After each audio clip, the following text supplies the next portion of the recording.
I will be with him in trouble. I will deliver him and honor him. With long life will I satisfy him and show him my salvation. Third, this intimate knowledge of God showed that he had the favor of God. That God not only listened to him, but God also worked on his behalf. God was with him wherever he went to do exploits and to do various types of miracles. It was as if God extended an open hand toward this man rather than a clenched fist. It was a good place. It was a good predicament to be in because it was a secret place. It was a protected place. God has a place to hide us in the time of trouble. He has a pavilion that he can hide us in the time of trouble. And so Elisha, even though he was present and in the flesh, he was in that secret place.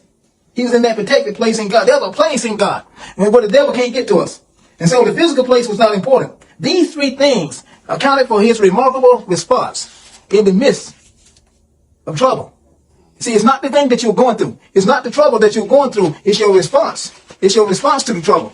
And see, that's what I didn't say. That's what I didn't say. First of all, the lesson of enduring the test is not the trial, but it's the response to the trial that makes the difference. It's the response to the trial that makes the difference. So he seemingly was not disturbed or surprised by the outside occurrences.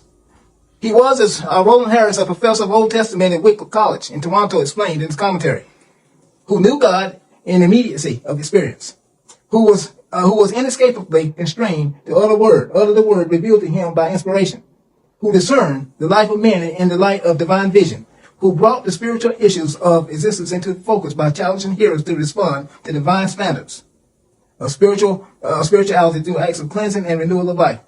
These two men, facing the same situation, had very different outlooks. The first man was the king of Israel. This particular king was unnamed in this passage of scripture. There is much speculation among Old Testament biblical scholars about the identity of this particular king.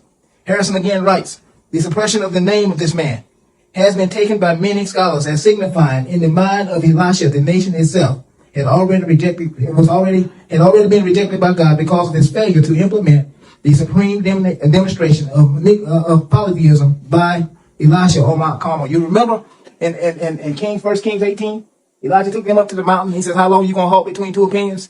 He says, if God be God, serve him.